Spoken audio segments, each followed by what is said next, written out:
Queiram sentar, queridos filhos e filhas. O Evangelho começa com uma pergunta dos próprios discípulos a Jesus. Uma pergunta que não é meramente retórica. Mostra que o pequeno grupo de seminaristas de Jesus, os apóstolos, tinham algumas dúvidas e tentavam saná-las com Jesus. É interessante você perceber que a pergunta dos apóstolos, dos discípulos: Senhor, quem é o maior? Mas quem é o maior no reino dos céus? Eles estão falando de uma matéria que não é lógico. É como a gente tentar descrever o céu. Cada um descreve como pode. Nós estamos muito acostumados com a figura que nos foi dada, inclusive por Dante Alighieri, do céu de um jeito, o inferno com fogo. São essas as descrições. Se você fala de inferno, você lembra fogo. Mas inferno tem fogo? O inferno está lá embaixo? Nós sabemos que não. Inferno, céu, não é um lugar. Não é lá embaixo, não é lá em cima. Isso é uma visão um tanto plástica, necessária, porque nós vivemos de imagens. Mas o céu é um estado, não é um lugar. Eu não estou dizendo que não exista. O grande perigo da gente falar essas coisas é a má compreensão do que a gente diz. O céu existe, o inferno existe. O que eu estou dizendo é que o inferno não é que está lá embaixo, e não é que tenha fogo. É um estado que queima, provoca sofrimento, como alguém morrendo queimado. Dói ou não dói ser queimado? Agora você imagina, você está eternamente nas chamas, ardendo e não se consumir. É como o inferno, é como céu. Nós cada um tem uma imagem. Eu brinco, e é verdade, que no meu céu, se é que eu vou, vai ter cheiro de lírio, porque é uma coisa que eu gosto. Cada um vai ter essa imagem. Para Santa Teresinha era um jardim de rosas. Por que eu estou dizendo isso? Porque eles fazem uma pergunta para Jesus que às vezes a gente está: quem é o maior no reino dos céus? Eles estão perguntando para quem pode responder: Jesus. Eu vos revelo, eu falo o que o Pai me diz, eu não prego a mim mesmo, aquilo que o Pai me enviou. Jesus dá uma resposta que também destoa do que a gente está acostumado. Disse o Senhor: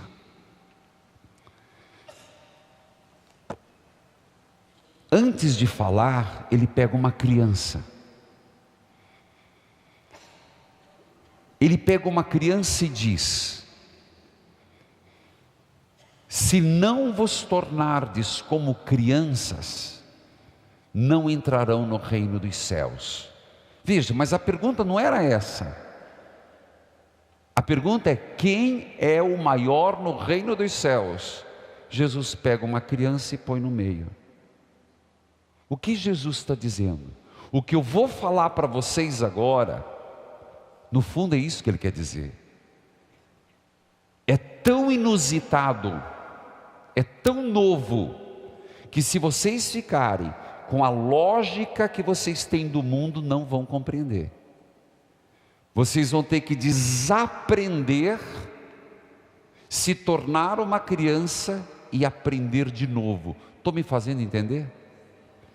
Porque se comunicar, a comunicação não é o que eu falo, a comunicação é o que você entende do que eu falo. Então eu tenho que me preocupar se eu estou me fazendo entender. Por que Jesus pega uma criança? Parece que Jesus, Senhor, quem é o maior? Jesus pega uma criança. Ele está dizendo, vocês vão ter que desaprender.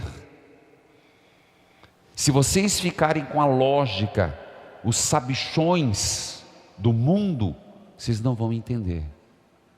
Então, tornar-se uma criança. Será que às vezes a gente quer aprender de novo? Será que às vezes a gente aceita mais uma vez abrir mão daquilo que me dava segurança? Porque a gente vai vivendo de algumas seguranças. Eu dizia hoje no rádio, achei bonita a partilha daquele rapaz de Fortaleza, Daniel, se não me falha a memória,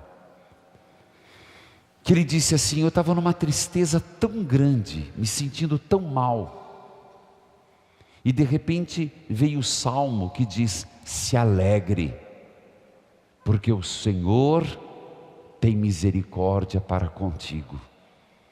Veja, a palavra certa, que fez ele já sabia, mas naquele momento, ele desconstruiu a tristeza em base à misericórdia. Gente, quantas vezes você já passou, eu já passei por isso, que a gente faz cada besteira, que a gente se envergonha, que você se pergunta assim: meu Deus, nessa altura da vida, olha o que eu fiz. Já passou por isso? Que às vezes a gente se flagra em mesquinharias. É o homem velho que fica latente, aquilo que São Paulo disse com tanta propriedade: sei o que quero, meu Deus, por que eu faço o que eu não quero? Aí que está o segredo. O segredo da gente ter vergonha e se perguntar: meu Deus, por que eu agi assim? Por que eu recaí? Por que eu fiz essa besteira? Acreditar na misericórdia. A criança acredita. A criança, ela chora, ela embirra. Você faz um carinho, ela se desmancha. Criança não é vingativa. Então, quando Jesus pega uma criança, Ele está nos ensinando, às vezes a gente precisa se colocar diante de Deus: Deus, eu sou uma criança, cuida de mim porque eu sou uma criança. E é verdade, não pensa porque você tem 50, 60, 40, 70 anos, nós somos, na vida nós somos sempre criança, aprendizes de Deus. O grande problema é que a gente vai se achando: não, eu estou me achando, eu estou pronto. Está nada, está nada. E às vezes Deus permite a gente levar certos tombos para a gente acordar. É verdade. Às vezes a puxada de tapete é uma terapia da humildade e da maturidade espiritual. É verdade. Por isso, louvo a Deus, diz Tiago, a alegria de passar pelas tribulações, porque o fruto é bom, é da esperança, é da confiança, é da paciência. Jesus continua, é que eu fiquei na imagem da criança, porque a gente tem que desaprender. Na lógica de Jesus, e hoje é dia de Edith Stein, uma judia, tem um livro chamado A Ciência da Cruz. Quem gosta de ler, leia. Não é dos livros mais fáceis. Ela é uma grande teóloga, mas a ciência da cruz, a cruz é uma loucura. dizer que eu vou passar pela cruz, dizer que eu vou passar pelo sofrimento, isso é uma loucura. Só abraça a cruz quem é apaixonado por Jesus. Só abraça a missão quem realmente está convencido de que Ele é o Salvador. Porque olha o que Ele diz. Primeiro, o perigo de escandalizar. Esse é um peso grande, meus irmãos. O perigo de sermos causa de escândalo. E aqui, todos nós temos responsabilidades. No segundo momento, Jesus diz, respondendo à pergunta, Ele já disse, pegou uma criança, não ofenda a criança, cuidado para não ser motivo de escândalo, e somos, muitas vezes somos, sem querer somos. Jesus dizendo, quem é grande? Aquele que vai atrás das ovelhas perdidas. Quem é grande no céu? Aquele que se preocupa com os pequeninos. Quem é grande no céu? Quem olha o outro com misericórdia. Quem é grande no céu? Aquele que não fica feliz com as 99, mas vai atrás de uma ovelha. Isso é um disparate.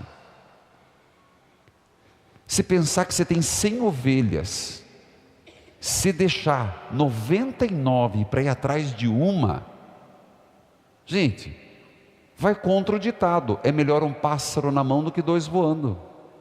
A gente não fala esse provérbio? Esse não é um provérbio de Jesus, não. Para Jesus é melhor 2 voando do que 1 na mão. Ué, se Ele diz que Deus é capaz de deixar as 99 e ir atrás da ovelha perdida, você percebe que a gente precisa voltar a ser criança, aprender de novo? Você percebe que Jesus está dizendo, o que se você só aprender o que o mundo te ensina, não tem lógica o meu evangelho. Se você só ficar nas regras básicas da boa convivência, isso não é cristianismo. Não sei se você entende que aquilo que Jesus traz, a proposta de Jesus Cristo, ela não é fácil de ser vivida. Não é impossível, mas não é fácil. A gente vai ter sempre que reaprender. Por isso, um dos exercícios espirituais é duvides de você mesmo. Sempre se coloque em questionamento. É verdade. Sempre se coloque em questionamento. O que você pensa, o que você crê, como você age. É o reaprender. É o buscar a lógica de Deus. É entrar na pedagogia da cruz. É entrar na loucura do crucificado. É entrar na loucura que é esse homem Jesus Cristo. Não é uma lógica muito fácil. Não é modismo. Hoje o modismo é Pokémon, né? Minha filha, do dia para a noite. Aqui diz que o terminal está cheio de Pokémon. Me contaram. Daqui uns dias a gente vai ter que botar bloqueador de celular na igreja. Porque é capaz de ficar na missa procurando. Isso é modismo, vai passar. Jesus não é modismo. E aí que está a dificuldade. Jesus não é modismo. Às vezes é chato ser cristão. Desculpe dizer, é chato você seguir Jesus. Não é agradável. Porque a gente sempre tem que se cobrar. Você sempre, de repente, você caminha, dá 3, 4, 5 passos, e o teu lado humano não acompanha a tua fé. O lado humano fica nos vícios, o lado humano não progride. Lidar com o eu verdadeiro não é fácil. É fácil a gente se olhar como a gente é e dizer: meu Deus, como eu sou limitado. É melhor quando alguém vem massagear o ego da gente. É melhor os elogios. É melhor a gente viver um pouco de fantasia. Mas Jesus fala: não, se olhe de verdade, se veja de fato, como você necessita da graça, como você necessita da palavra de Deus. Isso não é para deixar a gente desanimado, isso é para a gente se perceber que Deus nunca desiste de mim e de você. Isso é para a gente perceber que Deus conta com a nossa humanidade, que Deus sabe da nossa humanidade, que mesmo que a gente fuja dele, Ele vai atrás.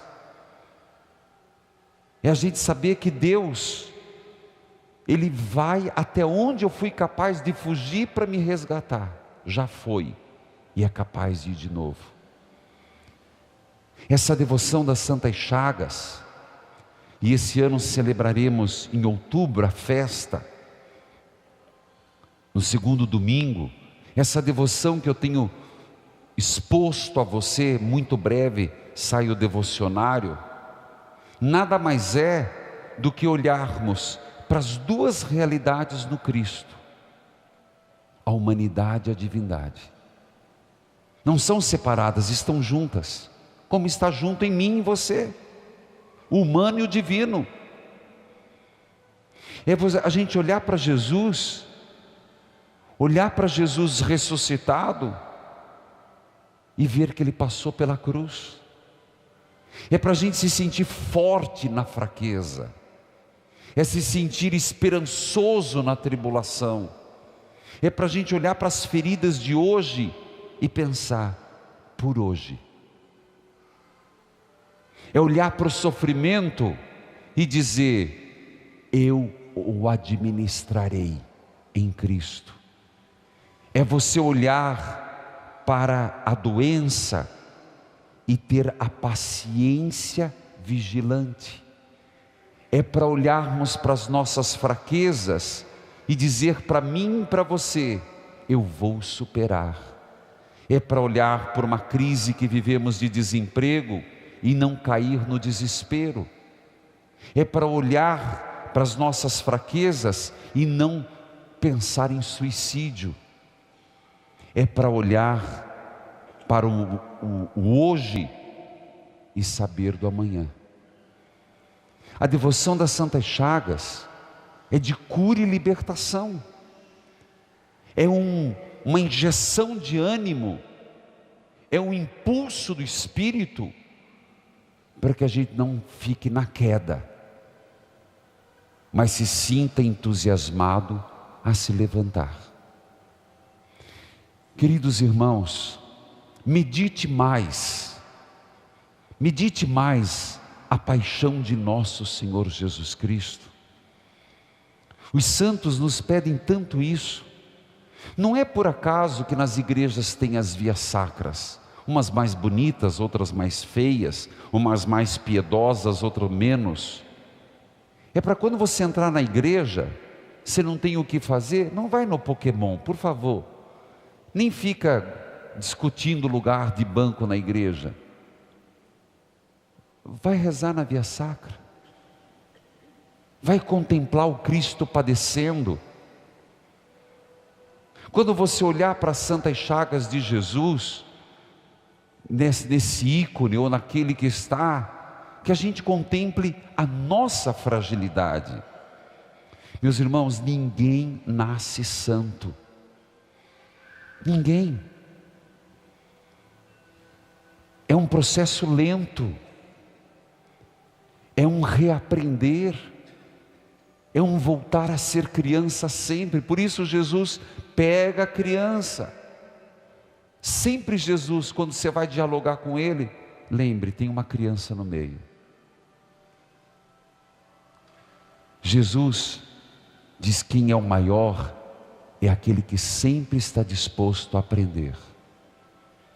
Que nas santas chagas de Jesus, nós não fiquemos parados na dor, mas com o olhar fixo na vitória.